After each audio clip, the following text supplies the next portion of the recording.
All India Radio presents Morning News.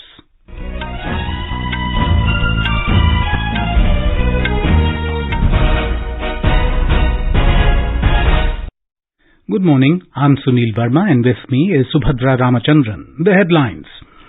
Prime Minister Narendra Modi to hold bilateral talks with visiting Bangladesh Prime Minister Sheikh Hasina in New Delhi today. Prime Minister announces development and upgradation of 14,500 schools across country under PM Shri Yojana. University Grants Commission launches new research fellowship and research grants schemes. Delhi Lieutenant Governor V.K. Saxena sends legal notice to Aam Aadmi Party and its 5 leaders for making false, derogatory and malicious allegations against him. CBI says Delhi excise policy case still under investigation. No clean chit given to any of the accused.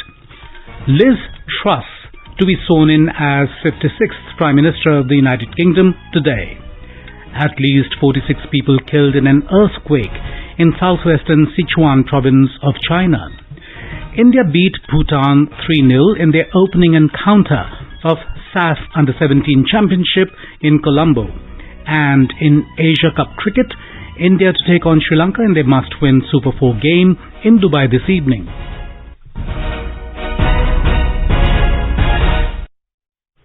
Prime Minister Narendra Modi will hold bilateral meeting with the Bangladesh Prime Minister Sheikh Hasina in New Delhi today. Several agreements are expected to be exchanged following the talks. Ms. Hasina, who is on a 4-day state visit to India, will be accorded a ceremonial welcome at Rashtrapati Bhavan this morning. She will then pay her respects to Mahatma Gandhi by laying a wreath at Rajghat. The Bangladesh Prime Minister will call on President Draupadi Murmu and Vice President Jagdeep Dhankar this evening. External Affairs Minister Dr. S. Jaishankar called on the visiting dignitary yesterday.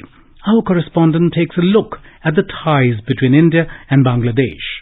Bangladesh and India share an over 4,000-kilometer-long international border. The 5 states of Assam, Meghalaya, Mizoram, Tripura and West Bengal border Bangladesh. The land boundary has been amicably settled between the two sides with the ratification of the historic Protocol to Land Boundary Agreement in 2015. In 2021-22, Bangladesh has emerged as the largest trade partner for India in South Asia and 4th largest export destination for India. In the last 5 years, the bilateral trade has grown from $9 billion to $18 billion. Bangladesh accounts for the largest share of foreign tourist arrivals in India. With Dipendra Kumar, Suparna Sejja, AIR News, Delhi.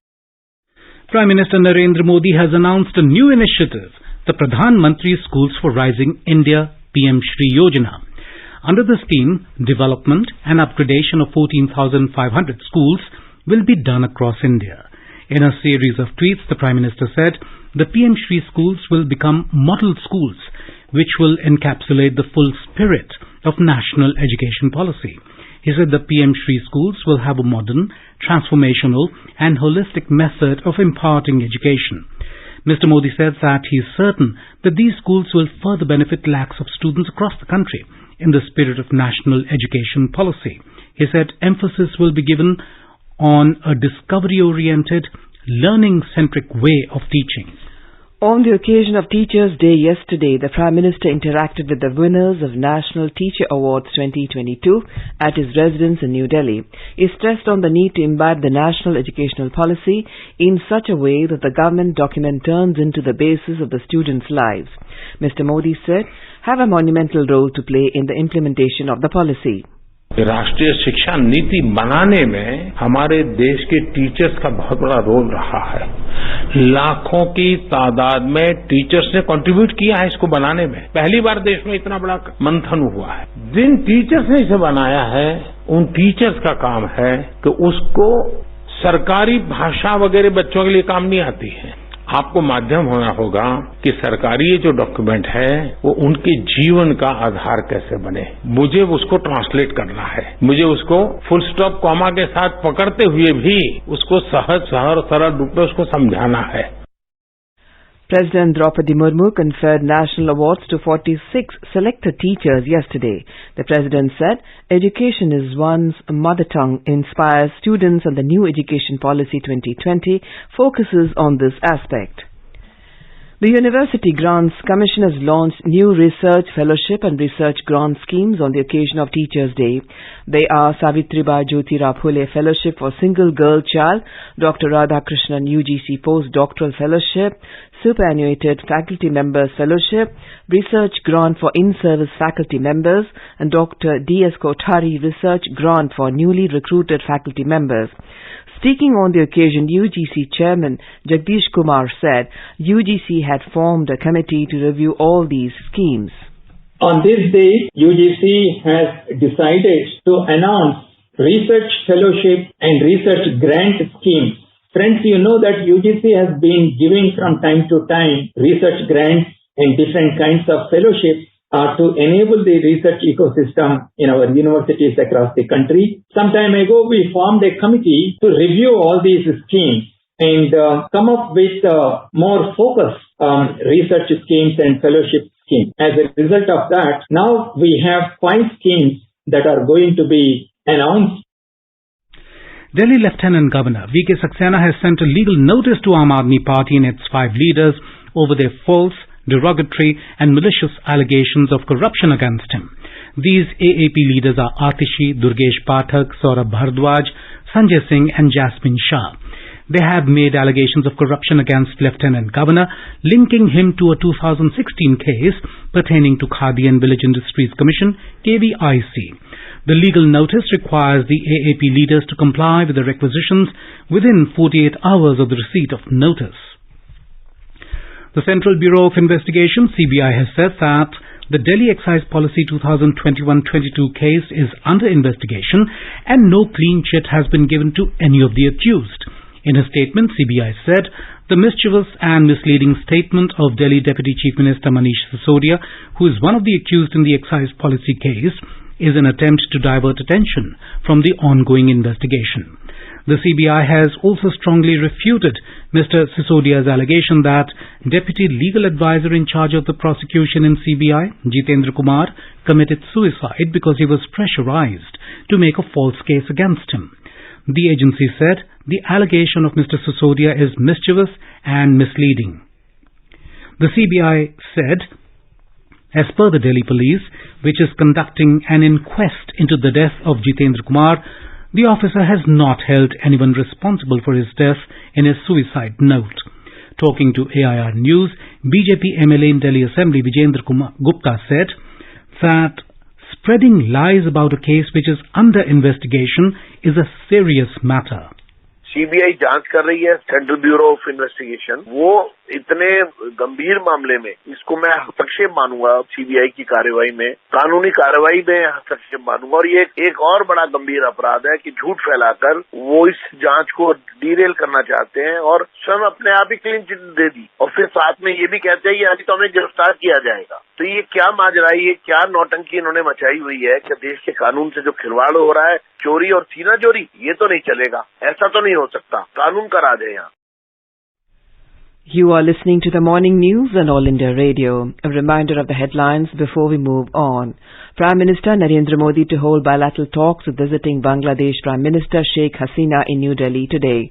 Prime Minister announces development and upgradation of 14,500 schools across the country under PM Shri Yojana. University Grants Commission launches new research fellowship and research grant schemes. Delhi Lieutenant Governor V.K. Saxena sends legal notice to Aam Aadmi Party and its 5 leaders for making false, derogatory and malicious allegations against him. CBI says Delhi excise policy case still under investigation, no clean chit given to any of the accused. Liz Truss to be sworn in as 56th Prime Minister of United Kingdom today. At least 46 people killed in an earthquake in southwestern Sichuan province of China. India beat Bhutan 3-0 in their opening encounter of SAF U17 Championship in Colombo. And in Asia Cup Cricket, India to take on Sri Lanka in their must-win Super 4 game in Dubai this evening. For quick news updates round the clock, follow us on our Twitter handle @AIR News Alerts. अपने business को बढ़ाने के लिए लीजिए आकाशवाणी का सहयोग और दीजिए उसे बुलंदियों के पंख। आपका बिजनेस लोकल है या राष्ट्रीय, आकाशवाणी देती है उपभोक्ताओं तक पहुंचने का हर विकल्प। और अब तो आप घर, दफ्तर या दुकान पर बैठे बैठे कर सकते हैं आकाशवाणी के किसी भी केंद्र के लिए विज्ञापनों की बुकिंग। आकाशवाणी के विभिन्न चैनलों पर विज्ञापन देना सुलभ और सस्ता। बुकिंग है तो संपर्क करें 8700014242 पर। 8700014242। Liz Truss will be sworn in as 56th Prime Minister of the United Kingdom today. She will succeed Boris Johnson, who will tender his resignation to Queen Elizabeth II today. Truss was elected the UK Prime Minister and Conservative Party leader yesterday by her fellow party members. Former Foreign Secretary Truss defeated rival Rishi Sunak with 57% of the votes. The 47-year-old Truss will be the third female Prime Minister to lead the country. The previous female Prime Ministers, Margaret Thatcher and Theresa May, were also from the Conservative Party. Outgoing PM Johnson congratulated Truss on her victory and said she has the right plan to unite the party. Former Chancellor Rishi Sunak, who attacked her economic plans during the campaign, said that he will offer her his full support. In her victory speech, she promised a bold program of tax cuts to grow the flagging economy and to prevent the UK tipping into recession. We need to show that we will deliver over the next 2 years. I will deliver a bold plan to cut taxes and grow our economy. I will deliver on the energy crisis, dealing with people's energy bills, but also dealing with the long-term issues we have on energy supply. Commerce and Industry Minister Piyush Goyal has said that India has become one of the world's most attractive investment destinations. Mr. Goyal said this while launching the 6 representative offices of Institute of Chartered Accountants of India in the USA. He said game-changing economic reforms have been undertaken in India and it will become a $30 trillion economy in the next 30 years. This stable environment, India has become probably one of the world's most attractive investment destinations, the trusted partner of the world. And it is evident in the way world leaders and developed countries are making every effort to expand their engagement with India, looking for bilateral agreements to expand trade with India, investments into India. Reserve Bank of India Governor Shaktikanta Das has said that India is widely perceived to be the fastest growing major economy in the world this year. He said when other major economies may actually be encountering recession or considerable moderation in their growth momentum, the favorable growth differential of India provides confidence reflected in the surge of portfolio inflows into the country. He was addressing the annual function of Fixed Income Money Market and Derivatives Association of India, FIMMDA, in Mumbai yesterday. Mr. Das said the health of our banking system is sound and can prevent any negative spillovers from external headwinds. He observed that the rupee had held its own in extremely volatile global financial markets, which have seen sharp depreciation of most major currencies against the dollar. In Morning Matters, now let us listen to an interview with Dr. Bibek Debroy, Chairman, Prime Minister Economic Advisory Council, on declining poverty in India. The interviewer is Shubhamoy Bhattacharjee. Today, we have a chance to get Bibek Debroy to talk in his hat as the Chairman of the Economic Advisory Council to the Prime Minister as well as one of India's most distinguished economists. Would you like to throw light on those debate on poverty in India? When one is debating poverty, one must first realize that I need two different things. First, I need the definition of a poverty line. The last official poverty line is what is known as the Tendulkar poverty line, for which we have these monthly per capita consumption figures in 2011, and secondly, we need the data. In a country like India, the only way you can get data for this is through household survey. So in one sense, the only firm poverty figures we really have are for 2011-12 using the Tendulkar poverty line. A lot of people have jumped into the poverty debate in the complete absence of data, because the next consumption survey has just been started. It will probably be completed in the middle of 23. After that, the processing takes time, so we will have firm poverty data towards the end of 20. In the absence of the NSS Consumption Expenditure Survey, we used what is probably the most robust survey we now have, which is called the Periodic Labour Force Survey. Stated very simply, because prices have increased, using the Tendulkar poverty line, which was based on 2011-12 prices, one has to make reasonable assumptions about inflation. We use the consumer price index and jack up what the poverty line would be today. Generally, the trend is from 2011 to 12 to 2020-21, poverty has declined. What one can argue is that the decline should have been faster. One of the issues that comes out is the different levels of income, the different issues about equity, inequity. Would you like to throw light on those? I think the first obvious point is that these two notions are linked, poverty and inequality. However, they're intrinsically different, because poverty is an absolute measure. It is a function of what my standard of living is, whereas definitionally, inequality is a relative measure. It's a function of what is happening to the other person.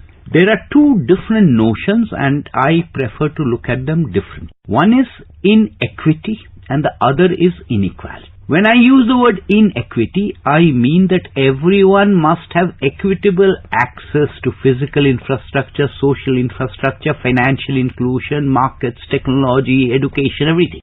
So this government's attempt since May 2014 has been to address this issue of inclusion to make the system more equitable. When one is talking about inequality, it is a function of what indicator I am going to use. There are things economists call wealth, which is stock, and there are things that are income. Most of the time, when people are talking about inequality, they mean wealth. I am extremely skeptical of wealth being used as an indicator, partly because that wealth may be a function of stock market valuations, it may be a function of real estate valuations. I would much rather talk about income. Income data in India, they are unreliable, so we have data on consumption expenditure. There is a separate issue, which is an issue of spatial or geographical inequality. And that is extremely important, because in a period of rapid growth, often the spatial inequality tends to go up. So far as the distribution of consumption expenditure is concerned, using that same PLFS, there has actually been a decline in inequality in India. You referred very significantly to the fact that some of the states are differently placed in terms of poverty issues as well as on other indicators. So how do you overall see the lay of the land happening? Which way is it going? And what are the possible challenges and solutions? Actually, that is a long list of reforms. There is a list of reforms that centers around agriculture, creating employment opportunities in the rural sector that are outside agriculture. Another way of looking at it is, whether I'm talking about reducing poverty or increasing employment, I need what economists call markets to be efficient. And the two most obvious markets that need to be made efficient are land markets and labor markets. Neither of these is particularly efficient. Land is completely in the state list. Labor is in the concurrent list, which means that there are union government laws, but they are administered by states. So far as labor is concerned, there are issues connected with lack of skills. Throughout India, regardless of the state, there has been an increase in gross enrollment ratios, not only in school education, also in higher education. But the fact of the matter is, there is very little correlation between the education as delivered in that straight-jacketed sense and it resulting in skills that are valued by the market. Debra, it was wonderful talking to you. Thank you very much. Thank you. At least 46 people were killed and 50 injured in a 6.8 magnitude earthquake that jolted Luding County in southwest China's Sichuan province yesterday. 16 people are missing. Severe tremors were reported by residents of Sichuan capital Chengdu and nearby cities of Mianyang and Meishan. Neighboring Chongqing municipality and 3 other provinces, Yunnan, Shaanxi and Guizhou, were also heavily jolted by the quake. Chinese President Xi Jinping has ordered all-out rescue efforts to minimize casualties. Rescue operations continued into the night and drones and satellites were pressed into service. The earthquake jolted a mountainous area of Luding County in Sichuan at around 1 p.m. and many earth aftershocks were felt for the next 3 hours. Nearly 3.5 lakh residents have been affected. Sichuan is already battling a prolonged drought, power shortages and a COVID-19 outbreak that has put the capital, Chengdu, under lockdown. All India Radio celebrating 75 years of freedom with the series Azad Bharat Ki Baat Akashvani ke Saath. It showcases the journey of India since independence in various walks of life through the storytelling of All India Radio. In today's episode, we bring you the story of AIR News digital platforms.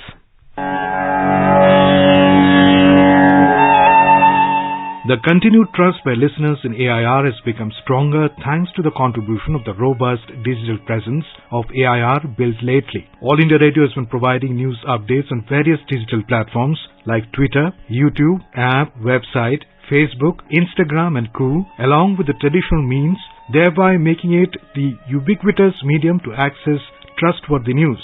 Chairman of the National Technical Advisory Group on Immunization, NTAGI, Dr. N.K. Arora says that All India Radio's social media handles provided platforms to seek health-related information for those who desired it in the outbreak of the COVID-19 pandemic. During the last 2.5 years, India has faced the onslaught of COVID pandemic. Print and electronic media played a very important role. Social mobilization was done in a preemptive and proactive manner. Awareness was created and people were given the information in a transparent manner. All India Radio used social media channels like Twitter, Facebook and other platforms to effectively spread the messages, whether it is regarding the awareness, whether about corona appropriate behavior or accepting the vaccination program. It has played a huge role in getting India today what it is today. All India Radio News Network digital platforms have achieved trailblazing milestones, the most recent crossing 3 million followers on Twitter. Digital India Corporation CEO Abhishek Singh says the digital platforms of All India Radio are doing a great job. So many people across the country depend on All India Radio for getting their daily dose of news, daily dose of updates, daily dose of insights in all sectors of economy, all the new happenings, not only in India but abroad. So this fact that All India Radio has reached this milestone of 3 million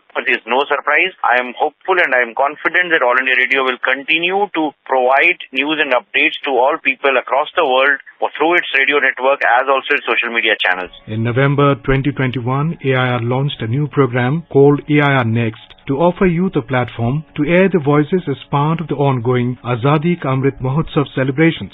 Such programs aim to encourage the youth to speak about the achievements of the country after independence. Followers of All India Radio say that its digital platforms have become part of their daily life. Hello everyone, myself Parisha Giria, an 11th grader from North Lakhimpur, Assam. Listening news on All India Radio is a tradition followed across generations. All India Radio's foray into social media space has been proved to be a boon for the younger generation, including me. It has become my one-stop destination to get truthful, accurate and impartial news. Staying updated about current affairs makes me feel empowered and also helps in my studies. I thank All India Radio for their reliable services. Growth of the News on AIR official YouTube channel to 4.5 lakh subscribers in a short duration of 3 years reflects the relevance of All India Radio News on all platforms. In yet another landmark, the number of followers on Facebook for AIR News has crossed 3.4 million. The followers on the AIR News Facebook page are from more than 43 different countries. This makes it the voice of India and also a link between India and Indian diaspora across the globe. AIR is also disseminating news in regional languages through its 44 Twitter handles across all states and UTs. News on AIR app has proven to be a game changer for All India Radio as 270 All India Radio streams are available on News on AIR app in India and globally in more than 190 countries.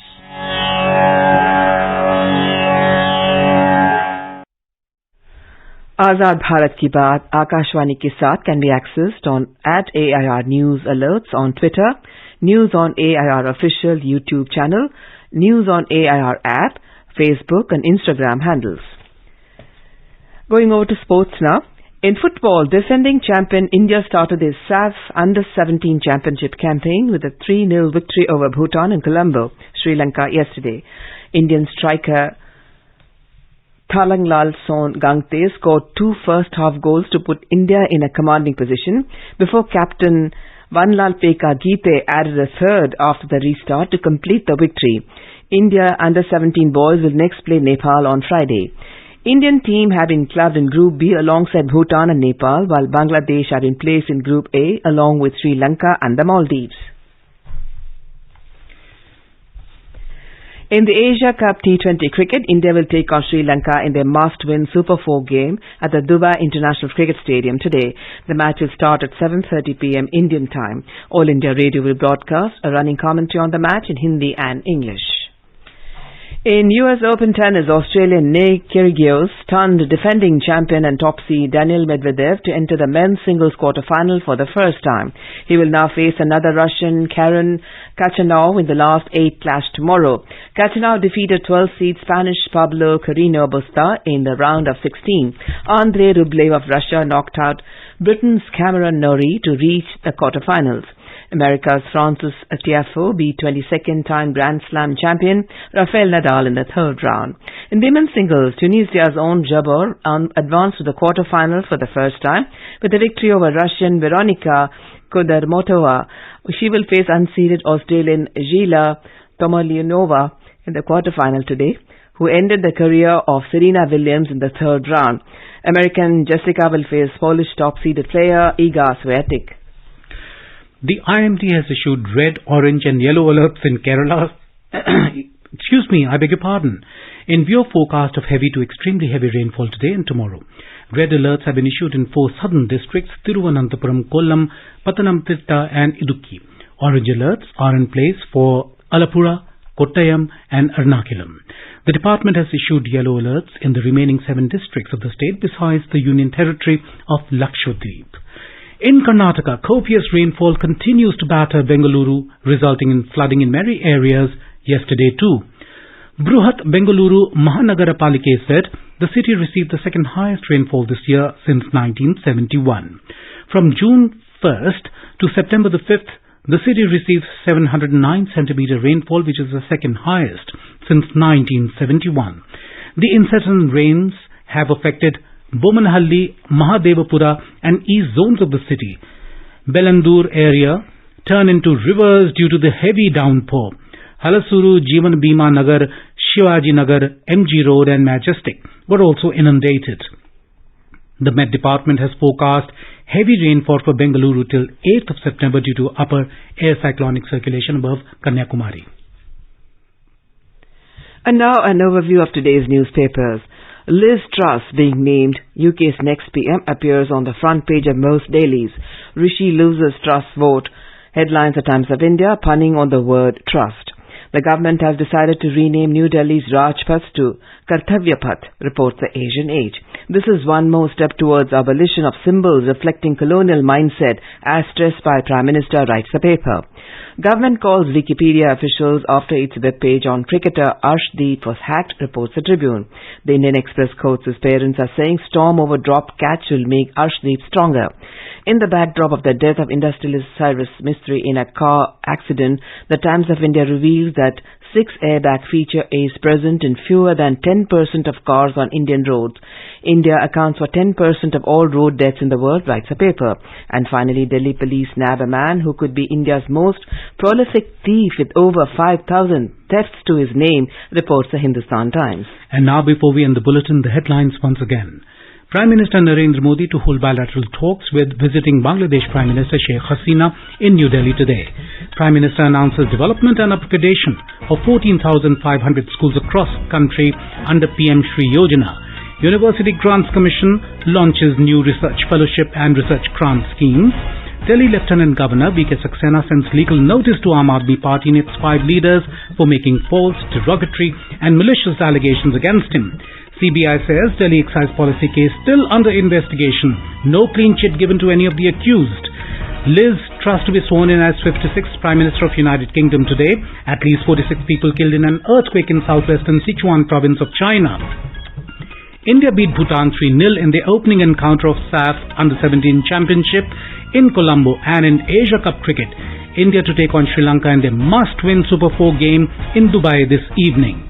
And with that, we end the morning news. Have a nice day.